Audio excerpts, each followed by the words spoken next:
All right, people, you know that sound. It is the Unfiltered Band. It means another episode of Unfiltered coming your way here and now. If you're watching on board or following along, we are live right now, a live episode on a Monday at noon Eastern time here on Twitter and on the YouTube channel. If you're listening belated, welcome on Apple, Spotify, everywhere you get your podcasts. And thank you, Unfiltered Band. You could jump on board the Unfiltered Revolution anytime and get all your merch at Believe, BLEAV, at the Believe Network, at Believe Sports. You can also jump on my Twitter for information on that. If you're in the Twitter side of things, get into the bio, hop on board the YouTube channel. You can get video of all of the podcast episodes, now 83 deep, including all of our interviews and conversations. And I'll get into a couple of those kind of most recently that we've had on here that are timely and give you a preview of what's coming here in the next couple of days. So a lot to get to. Let me give you a setup of kind of what I'm going to hit today on this live edition of the show. We'll talk historic chases and what a weekend it was. Albert Pujols, 699 and 700. We'll get into Aaron Judge as the Yankees get set up for a series up in Toronto against the Jays. The Guardians, they tweeted earlier today, nobody believes in us and we don't care. Does that mean that they do? Do you? And does anybody pay attention to what the Guardians have done? Because they should. We'll get into that, the AL Central champs. Also, we'll head out west in the National League side where the Dodgers are having a record season. But now, even though Dave Roberts says that he expects Dustin May back by the time we get to the NLDS, with all the injuries and the issues that the Dodgers have currently, should they be concerned? If you're a Dodger fan, are you? You could jump in on those and any of the questions and all that we talk about, by the way, I should mention, live here in the chat. You can tweet at me, answer questions, comments, and I'll kind of react to them here live along the way.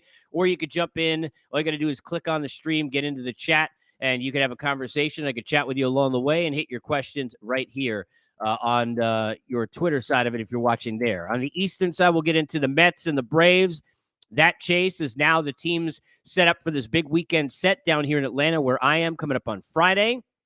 Braves, who get one of those games at hand today as they play the Nationals. Mets getting set up for the Marlins. That series will begin tomorrow. We'll talk about that and the historic mark of Pete Alonso, now the RBI leader all time in a single season for the New York Mets. We'll get into that. Also want to hit some NBA today.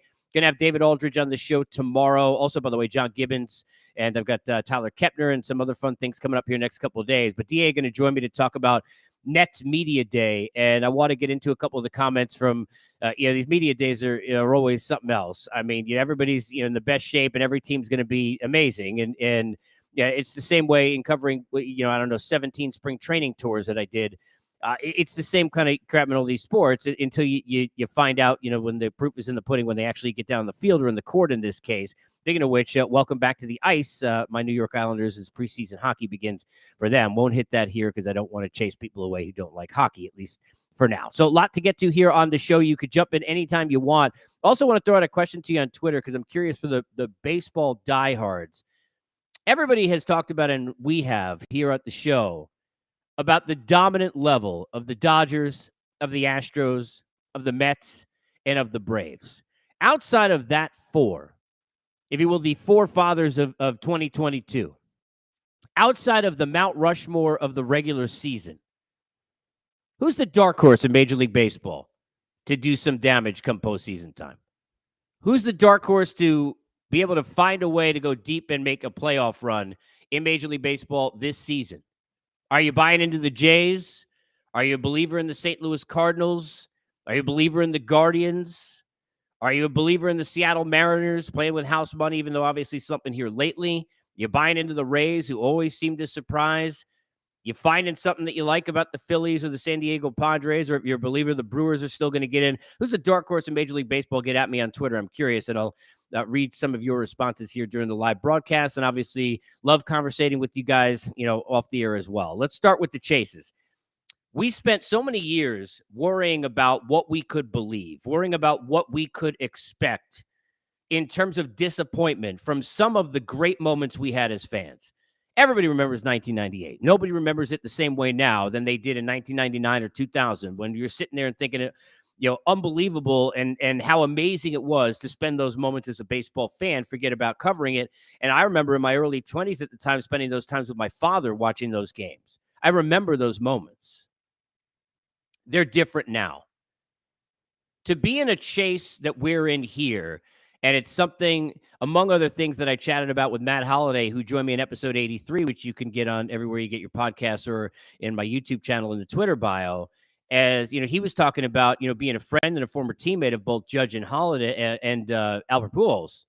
Just how different it is, even as a baseball player, knowing what these guys are doing for this sport and what this chase has meant after there were so many questions about what we could or could not believe for so many years.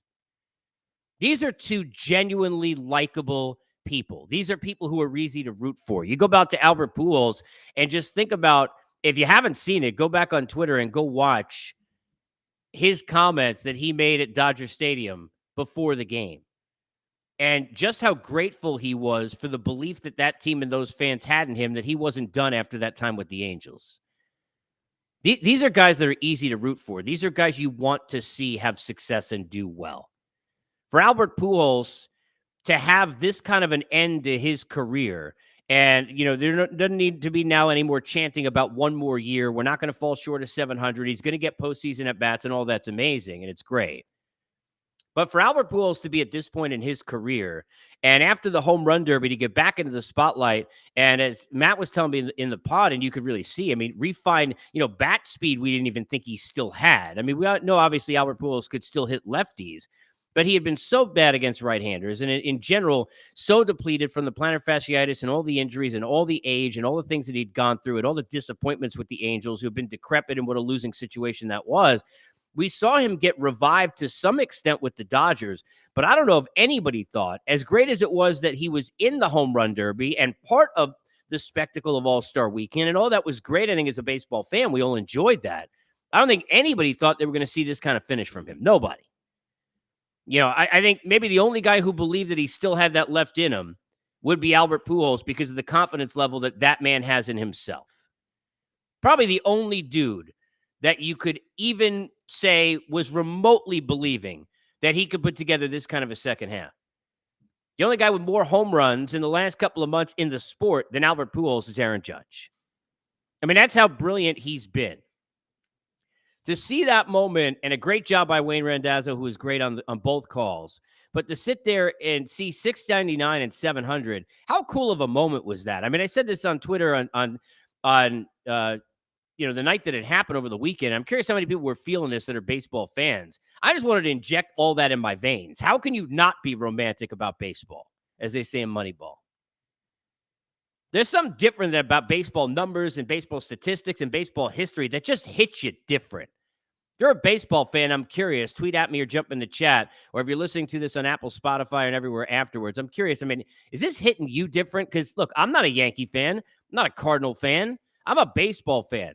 I'm all over Aaron Judge hitting these home runs this weekend to go here this week, whether it's in Toronto or as they move through the schedule in this final 8-9 games, whatever it is, to get these marks and to become the AL champ. And I don't want to hear about him being the home run champ, because whether you like Barry Bonds or didn't understand why he was sitting there talking to A-Rod last night, or you don't know the numbers that he put up and which ones are BS and which ones are real, he's the dude. He's that dude, and that's the end of that.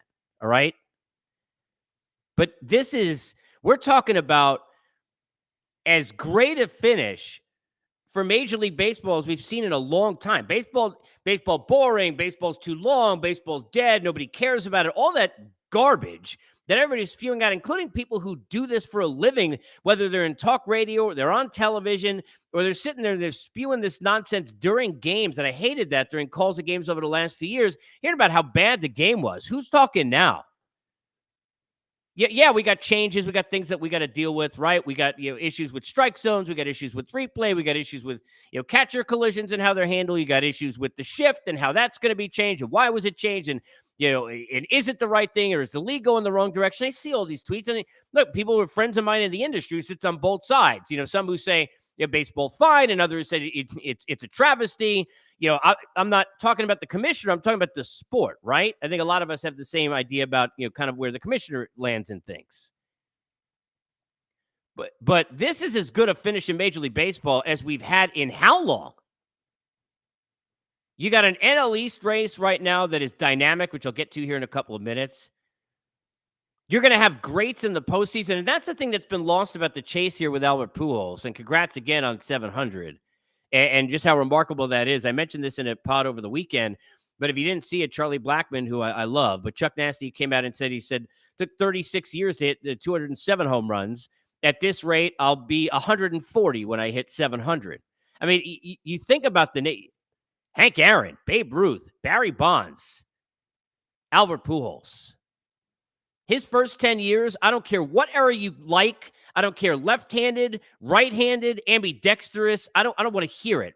Mike Trout, who I love, anybody you want to give me, best 10 years, as good a 10 years, as good an opening decade offensively as we've ever seen in the history of this sport. That's what Albert Pujols put up. And to bookend it this way, good for him.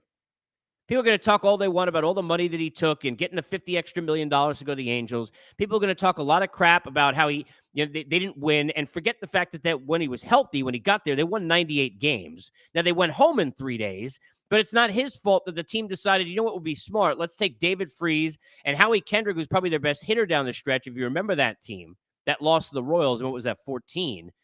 They took those two guys and just basically left them on the curb, got rid of them immediately after the offseason. Team goes the opposite direction. They forget about pitching, and we know what the Angels are now, despite having, by the way, trend-setting and all-time players in Trout and Shohei Ohtani.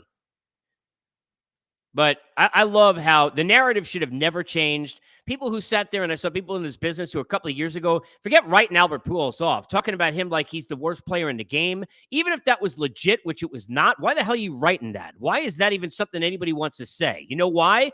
Because people want to crap on Albert Pujols because all the money he took. They want to crap on him because they want to say it was a bad contract. They want to crap on him because the Angels didn't win. Well, this isn't Tom Brady, a quarterback, or riding a Patrick Waugh or Martin Brodeur in a hockey season in a playoff run. You can't carry a team by yourself. Just ask Mike Trout. Can't do it. Not that kind of sport. People were crapping on Albert Pujols for no reason. Good for him. Good for him. And congrats again to Albert, and we'll watch Judge here as he sits at 60. Say this about Judge. It's ironic because, people talking about, and there's definitely a human element, whether he feels it or not, because sometimes things are subconscious, and he may not notice that he's pressing or gripping it too tight. But you don't think he wants to give that to the home fans? Have you not been able to tell already the respect that he has for being a part of the Yankee organization, for playing in New York, and for all of that? I mean, he obviously is buying into all of those things, all the above. He's sitting there at home. Of course he's sitting there gripping the bat a little bit tighter. Of course he wants to hit the home run at home. Of course he wants to break the mark there. Now getting out on the road, I'm sure he feels a hell of a lot better. And I expect him, I'm calling it right now, to hit 61 tonight. So we'll see. But obviously, congrats to Pujols and Aaron Judge on what he's accomplished as we await now the next home run. And anybody rooting against, I was talking to somebody up in Toronto, one of their stations this morning. It's like Jays fans sitting there like, I hope he strikes out every time he gets up. Then you're a moron. Seriously. If you're rooting against it, I love my own teams also, right? And if the Jays and Yankees are battling for first place, you want to tell me you hope Aaron, you don't choose that. It's like, don't tell me you chose somebody to play well on a team you hate. Like you're a Giant fan, and you got Ezekiel Elliott on your fantasy team. You're rooting for him to run for 150 yards, and you're a moron too. But in a situation like this, I don't want to hear it. I mean, nobody should be rooting against history. Nobody. Absolutely nobody. So good for Aaron Judge and Albert Pujols, and congrats to them. I want to jump to the Guardians. Congrats to the Guardians who won the Central. Forget about people who are still, pronouncing the team name wrong and saying it wrong and throwing, money into that jar. But, you got the Guardians who tweeted out earlier today, hey, nobody cares about us, and nobody believed in us, and we don't care. First of all, if you're tweeting it, it means you care. And I've covered 2 different sports in Cleveland, and I mean this with no disrespect. They care. I mean, I never been to a city. I've been around cities for 20 years covering these sports. And I never been to a city that it feels more anger towards people not giving enough of a crap about them than Cleveland. They're like by far number 1 in that category. You got some other places where they're like, hey, how come we don't get this? Or why aren't we on TV? Why don't we get ratings? It doesn't matter. Even when LeBron was there, they found some way to find angst like they weren't getting enough credit. So please. However, the team deserves a ton of it, and kudos to them. Terry Francona, I mean, Tito's a Hall of Fame manager. This dude is, again, got a team in prime position. You think about all the times that they've had, since he's been there. They've had situations where they've lost big players. They haven't been able to spend money. It doesn't matter. He's always got that team ready to play. And I remember sitting there and being around a team that went pretty deep into the postseason and got to a World Series that people weren't giving a lot of credit to. Yeah, maybe they had the Klubers and the Lindors and some guys that at least kind of people could hang their hats on. And maybe they're not doing that with Andres Jimenez or Naylor or whoever it may be, Ahmed Rosario, or you want to give me Class A, who, by the way, other than Edwin Diaz, in a Class A of his own as a closer. Those are the two best in the game. Book it. End. Sorry. I don't care trumpets or what kind of music you like. That's it. It's those two dudes. They got arms at the front end. You can get outs.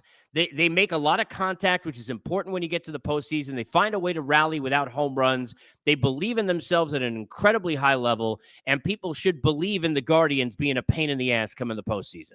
Do I think they're taking out the Houston Astros? No. I've said this before, say it again, put this in ink. I don't think anyone is taking out the Houston Astros if they don't do it in 5 games. That's how you take out Houston. Their depth and their pitching and the way that things are right now, you got to take them out in 5 games. Because you get to 7, you're going to be in deep poop. But do I think the Guardians could do some damage in the postseason? Absolutely they can. Why not? Why not? Give them more credit than they're getting, because they're not getting any from anybody. Nobody even paying attention. The Twins went to sleep. The White Sox were a disaster for most of the year. Then they kind of woke up, got off the mat. I can't figure them out. We don't know whether or not, is Tony going to be back next year? What kind of moves are they going to make? Who knows what with that organization. But the class of the Central all year, bell to bell, was this team. They deserved it. 17 out of 20. They didn't back in. They didn't sneak in. They had a great stretch. Give them credit where it is due. I don't want to hear, though, that the team says that they don't care, that nobody cares, because no one cares. No city cares. No fan bases care more that other people don't pay more attention to them than they do in Cleveland. Nobody. Sorry. In New York, the New York Mets off today. They set up a series with the Marlins beginning tomorrow. The Braves have the Nationals in a game at hand, trying to cut that thing to 1 game. Obviously, everything has been about preparing for this series, which comes up on Friday, and some unbelievable matchups. Unfortunate to see the injury to Spencer Strider. I hope he gets back. I hope he gets back healthy. I hope he's on the mound and part of the postseason run, because regardless of what he said or did or who's lucky or who's not, dude's a fantastic arm and a great young talent, confident, brash, arrogant, got great stuff. You want to see him on the mound, and you want to beat the best. I mean, right? The Ric Flair thing, to be the man, you got to beat the man. He been the man. But so is Kyle Wright, who's got 20 wins. And I know wins aren't everything, but there's still a thing. Max Fried, who's been brilliant. Charlie Morton, back-to-back really good seasons again. He continues to extend his career at the high level. We know what he does in big spots. Those 3 guys, in whatever order, I don't remember offhand. And then you got, obviously, Bassett, DeGrom coming off, who's going to be, DeGrom, I think about that scene in, was it Little Giants, where Ed O'Neill is there. He says, who is that? That's a girl. No. That's my niece, Becky, and she's pissed. Icebox. How pissed do you think Jacob DeGrom's going to be? Coming off what was the worst start probably he had since 2017. So I expect 3 great games, assuming weather permitting, and that's something to watch here with the hurricane coming in down this area, coming up on Friday in as good of a, I mean, they should put that thing on pay-per-view. That thing's going to be great. And that rivalry being back in the game is great. Want to give a nod to Pete Alonso, 128 runs batted in, broke the all-time mark for Mets in a single season, passing David Wright and Mike Piazza, who both sat there at 124. Pete Alonso got 39 home runs now. He had gone into a stretch of about 3-4 weeks where he kind of looked lost at the plate. Even Met fans kind of getting on him. He and Lindor both had struggled a bit. But now Frankie, over 100 ribbies for the first time in his career. He breaking all the shortstop marks for Mets. He is the best shortstop to ever play in that jersey. He has been the MVP of this team this year, regardless of what people think. And they've got a few of them. He's at the front of that list. He's been brilliant. What's he, 4th, I think, in F4 right now, right? In the National League. I mean, he's just been terrific. Been terrific. You look at his name, all the stats carry out. He's been a Gold Glove defender this year. He's been great in big spots. So kudos to the 2 names they need. I mean, look, when teams go and they go deep into a postseason, you need those underdog stories. You need those godsend kind of stories to get in it. And you need some of them when you're in it. But at the end of the day, it's the stars are going to carry you. And the Nationals don't do it a few years ago without Strasburg and Scherzer. The Astros regardless of what they were doing or not doing, still not doing anything without the Altuves and at the time Springer and the Bregmans and the Correas. You can go to every team. You can go to any sport. It comes down to your stars. Your stars got to play. And I think for all these teams that we're talking about, your stars got to play. I don't care how complete of a team you are. You got to get your guys at the front end. If you don't get DeGrom and Scherzer for the Mets pitching well, and you don't get those two guys in the middle hitting well, you're going home. Edwin Diaz won't get opportunities to play any trumpets. You're sitting there on the Braves side in the NL East. You don't get it from Fried. And if Strider especially is out, get it from Wright and from Morton and what a staff they have. You don't figure out a way with Kenley in the back end or somebody to get some outs, get you tonight, that you're going home too. But they still got to look in the middle of the lineup. And by the way, I don't think we can give too much credit for every single game, and it happened twice again this weekend, every single game. And Brave fans know this, rooting for it. Met fans know it, rooting against it. That Dansby Swanson gets in a spot, needs to get a big hit. That dude's getting big hits. He's going to be getting paid some big money come off-season time. Mets, Braves getting set up for the weekend for their Friday series. Again, Mets begin a series tomorrow in Miami. The Braves are off. The Braves are on tonight on tap against the Nationals, so we'll see what happens with that. Out west, the Los Angeles Dodgers going to have a record-setting win total for their franchise. Their run differential, I've mentioned this before, is plus 330-something, which is more than double, and you got to scratch your head what the Mets have. Mets at 97 wins, 9 less than the Dodgers, who are at 106. But just think about the differential there of 150, 160 runs. That's the level of dominance. And the Dodgers, in the most impressive part, and I talked about this with Jerry Hairston Jr. from Sportsnet out in L.A., who joined me this past week on the pod, and you can get that in all your episodes over on the YouTube channel. Just jump in the bio on Twitter or, of course, Apple, Spotify, everywhere you get your podcasts. But I was talking to him about this. The fact that Dodgers have done this with all the injuries they've had is remarkable. And now the latest added to that, Dustin May. You're not going to have Buehler, not going to have Trinan. You're trying to figure things out in the ninth inning. Kimbrel out of the role. How many teams? Now, look, I know the Dodgers have won 106 games. I understand the Dodgers probably going to win 110, whatever it's going to be, right? I get how dominant they've been. They deserve to be, and they just clinched that home field as the 1 seed in the National League. The Dodgers have been ridiculously good. They deserve all the credit in the world. All right? I don't care if you're East Coast bias, West Coast. It doesn't matter where you live. You're not giving the Dodgers credit. You're an idiot. But if I'm a Dodger fan, and they're not they had a lot of winning, especially lately, right? They are not with the CTSD, the consistent traumatic stress disorder that a Met fan has. They're not sitting there in the life of a Philly fan, the life of even a Yankee fans who could turn upside down in 3 seconds. If you're a Dodger fan, aren't you concerned? I would be. Legit. They went home. Now, look, they were favorites in 2019. It was a different team. They went home in 5 games, lost at home. Scherzer and Strasburg, right? Both started in that series. Both came out of the bullpen. You had Soto had the big home run. He wasn't even old enough to have a beer afterwards, even though I'm sure he snuck 1 or 2. It was, 19, 20? We have seen this before, where teams that are dominant during the regular season go home in a short series. The Dodgers are going to go into a postseason having not played a big game since when? The Mets series. I mean, no joke, no BS. The last time and it wasn't even really for the Dodgers a big game. I mean, for what? Like, they lost 2 out of 3. What did that mean? It meant nothing. All right. Mets beat the Dodgers 11 times in 12 games in 1988. Oral Hershiser as they wiped them off the field. Mike Scioscia and company, goodbye. I remember. Okay. It scarred my childhood. I get it. So Dodgers, to them, that wasn't even that big, but it was a big stage, and the atmosphere and the trumpets and the close games, and it was great baseball, right? It was great theater.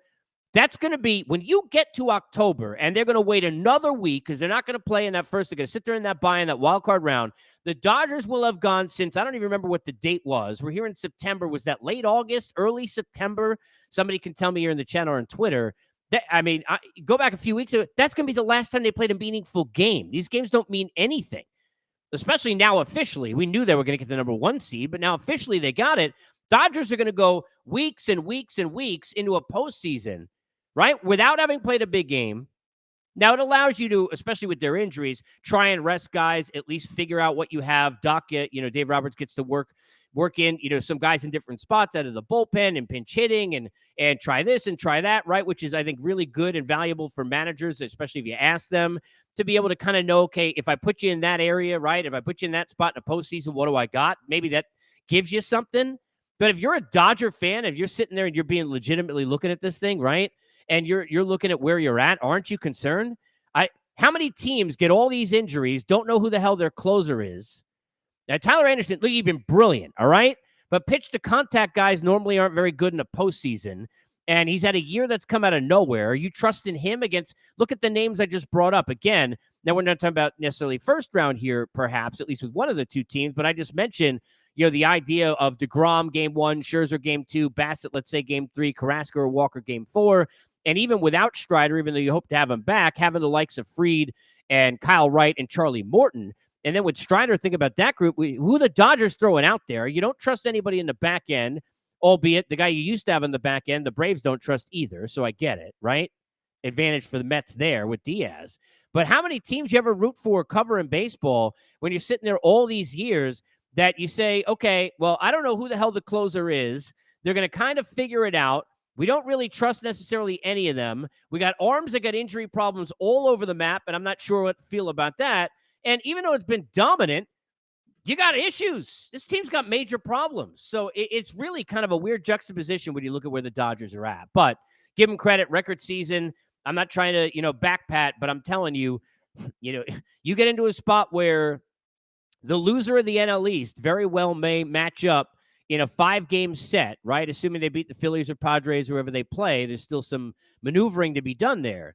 If you got a world championship defending Braves team, for example, as it would stand now, who's sitting there with that rotation and would have just come off, playing in a series. Now, I understand then they can't maybe use Fried in game 1 or whatever they would have lost, but especially if Strider is back and that buys them an extra week. I mean, who knows? He could be in that spot, right? Going game 1, he is good, if not better than anybody the Dodgers would have, with no offense to Clayton Kershaw in terms of in the now, right? So I don't know how much of an advantage the Dodgers are going to have. No momentum, a huge layoff, having not played a big game in forever, and not even know where they're going in the back end. Those things don't usually work out well. And I think, if you're looking at it, right now in terms of favorites, the Astros, if you don't get them in 5, I think you're in trouble. And I think there's some dangerous teams. Again, who do you think is the dark horse in Major League Baseball this year?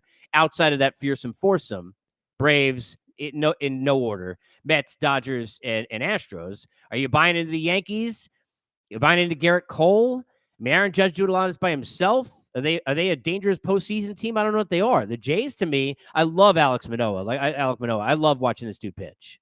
I love watching him pitch. Him and Gosman, their Romano on the back end, and the bats they got, and the experience with Springer, and the way Bichette can play, and Vlad. I'm telling you, Toronto's dangerous, man. It would not shock me. Wouldn't. But in that National League, this NL East race that we're watching here down the stretch, we may get that in the NLCS this year, and we may be circa back to 99 and 2000 in some unbelievable matchups that they've had in the past. I mean, with that rivalry back, because I think the Dodgers are in trouble. I know that sounds like the stupidest thing to say for a team that's got 106 wins, but I don't know in a postseason series right now with all their injuries, even that, because look, in 7 games, that's where your depth plays out, and you really take advantage of all that. I don't know necessarily they can do that because their depth has been so banged up, and maybe these other teams get to take more advantage of that. I'm not trying to, forget the Cardinals or the Phillies or the Padres exist. I don't know if the Cardinals can pitch enough. I'm not buying the Padres. I'm just not. I love Bo Mel. I love some of the players. Machado have been brilliant. I just don't know. And the Phillies, I mean, the problem with them more than anything else, they helped out the Mets once or twice here this past weekend, is they can't beat the Mets at all. And they seemingly, and we saw it again yesterday in a spot where they easily could have and should have won that game, lose it late. Robertson gives it up, and then all of a sudden the Braves beat you again. There's too much bugaboo. No offense to Kyle Schwarber, and good for him. He now got 42 homers. But I think the Mets or the Braves, whoever loses that, if they'd knock them off, the Dodgers, I think, probably would it doesn't matter who. I mean, they're not getting to an LCS. I just don't see it. So I think you're looking at 3 teams in the National League. You got Dodgers, you got Mets, you got Braves. In the American League, you got the Astros, and then who? Let me know. And jump on board at Casey Stern over on Twitter. I want to, and before I get to the NBA Media Day part of it, and I want to hit a couple of things here. And again, I got David Aldridge coming up tomorrow. Want to let you know about just a couple of things in terms of baseball with Unfiltered. Going to be live in the postseason every day. I'm excited about that. So I've got more on that. Stay tuned. Also, I've got Gibby coming up tomorrow, who's started a pod of his own, and he's been brilliant on the Twitter side. Of course, we're talking about former Jays manager John Gibbons. So we'll talk some Toronto. How dangerous are they, among other things. Tyler Kepner got a great book out on the World Series. Just put out a great article today on Judge. Been following it, covering it New York Times. He'll join me on Wednesday. And check out the holiday conversation I had with Pujols and talking about, him as a teammate, which just put out, I think, yesterday, which is episode 83. So there's a little bit of house cleaning. Let's get to some NBA Media Day here before we close on this live edition of Unfiltered. Again, episode 84. Welcome, Apple, Spotify, anywhere you're listening on your podcast. If you're in live, you can jump in the chat or reply or get in and make any comments you want, and I'll get them on here live on Twitter. Jump into the Twitter bio and get at me, and jump on the YouTube channel, get the videos of all of our episodes, all of our interviews, the likes of my buddy Cliff Floyd and Buck Martinez and Howie Rose and Matt Holliday, who I mentioned, and plenty others. Dusty, which was a fantastic conversation, speaking of the Astros and what they could do. NBA Media Day is like when you get there the first day of spring training, except it's dolled up to a different level. Everybody in the greatest shape of their life. Everybody looked like they're working out. Derek Rose, I saw today in New York, and he lost 20 pounds. Got his shirt off, showing off his physique. Everybody loves each other. It's all kumbaya, and everybody's going to win. I want to focus just on one team today, and that's the Nets. And that's where David Aldridge is today. He's going to join me on this tomorrow. Kevin Durant, Kyrie Irving, and Ben Simmons. If there ever was, I want to see Hard Knocks do another sport and do some basketball, I want to see these three. I mean, sign me up for that. Tell me that's not something you'd be interested in. I mean, you've got such polarizing personalities in all three different ways. I love, and it's my favorite podcast to listen to. I love the Old Man in the Three spot that they did with Ben Simmons. But, I got a couple of things with that where I'm sitting there and I'm like, is it really a jersey, not a cell phone in your pocket? Number one. Number two, do you have enough responsibility for some of the stuff that you've done? Are you going to try and shoot? I've talked to too many people in the game who have talked to me about him not working hard enough on it. I want to see it. You can make all the jokes you want about, how many threes you're going to take. But it's the confidence level that you don't seem to match up with Kyrie. At least with KD and Kyrie, that's not an issue. But I want to comment on just one thing that KD said, because I listened to all three of the conversations before I came on here today. Kevin Durant was asked about whether or not he feels like he has something to prove to the Nets fans as far as his loyalty. And he said, Nets fans should know me by now over the 3 years I've been here, and I don't have anything to prove to them, was basically, and I'm paraphrasing, don't quote me on it, but you can go find it on Twitter. Are you serious? Are you kidding? First of all, one of the years you couldn't play, okay? Now, you were brilliant, 50-point output. I mean, look, P.J. Tucker still having nightmares about that. We tried to drag him by yourself, but you didn't win anything. And then, you sit here this past year, you got swept off by the Celtics, which even Kyrie said he was embarrassed. I don't know why it took him so long. His play for the Celtics should have embarrassed him. But you're sitting there and you got Kevin Durant telling me all you've proved. You just went publicly in front of everybody in the world. And look, there are too many people who are locked into those reports, and there was too much smoke for there not to be fire. You were out there throwing under a bus a coach you wanted in Steve Nash, right? You said today in this presser that you never went to the GM and never said that. You went everywhere. You're trying to get the hell out of there, right? Telling Sean Marks to get rid of you. Went into the owner and said, hey, look, it's time to go. And you know it because, the comment that's been viral from his conversation today was when he was out there and they were asking Kevin Durant about his trade. Are you surprised you're still in the Nets? And he's like, no, I know who I am. They can't just give me away. But then he's sitting there in the same conversation. No, I never did. You went out there and you basically said, get me the hell out of here. I don't want to play here. Now, whether it's because you didn't think Kyrie was going to stay long-term or you wanted to play with this guy or that guy, you told him where you wanted to get traded. You said, I'll go to Miami, but you can't trade Bam because I got to play with him. You're basically sitting there like you're playing chess against yourself and moving all the pieces.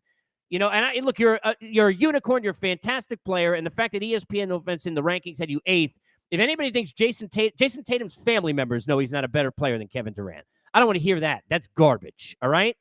But there ain't 7 players better than Kevin Durant. There probably aren't 7 players in our lifetime that we've seen that got more talent than Kevin Durant, all right?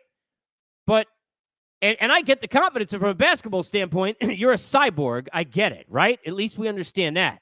It's why you were going to play. But this thing's going to be a mess. And I don't want to hear about how you don't have anything to prove to Net fans. You don't understand why you haven't shown them enough. What the hell did you show them? You just showed every fan that you're basically begging to get the hell out of there.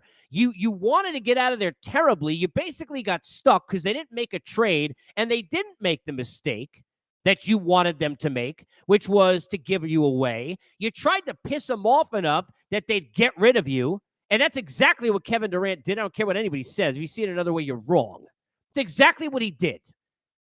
Kevin Durant basically tried to make it so terrible of a situation that they would want to take less just to get him out of there because it never was going to work. So you got to get rid of the guy. It's exactly what you did. Don't tell me, like, what do I have to prove? How about proving to a Net fan you actually want to be there for 5 minutes? How about that? How about proving to a Net fan that you can win with this group, that you have so much power in assembling, that you want Kyrie, who isn't a winner, hit one huge shot, was on a team LeBron was the star of, won 28 games by himself, was terrible with the Celtics down the stretch, complaining, made nobody better. Gordon Hayward been back for 7 minutes, and he had a better series than him. Walked off the court, yet he told you that's the first time he's been embarrassed, just getting swept by the Celtics. I'm sorry. This dude's got unbelievable talent. Can we not call them out for just complete garbage? Don't tell me you don't owe them anything, because that's garbage. You tried, it's like, would you, can you imagine? Like, look, if you're his teammate, you're like, I don't care. It's like why Steph would want him back and said so with the Warriors. Like, who doesn't want Kevin Durant on their team? The guy's a cyborg, right? I get it. I get that. Joe Harris ain't upset. I get that. Like, what the hell does he care? He tried to get out of there. Wasn't right? Fine.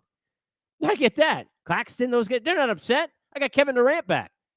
But don't tell me you don't got anything to prove to the fans. How about proving you actually want to play there for 5 minutes? Please. You can join us for all the minutes on Unfiltered. Jump on board the Unfiltered Revolution. Get all the merch at Believe. This is much more than just about sports. And I want to close with it that way. One of the things that we talk about on our show, and I've done 7 installments now of this Life Pod series. I just put another one out on acceptance a couple of days ago. Is, just to kind of, please remember and be conscious of every day as we sit here on a Monday afternoon, the importance of mental health.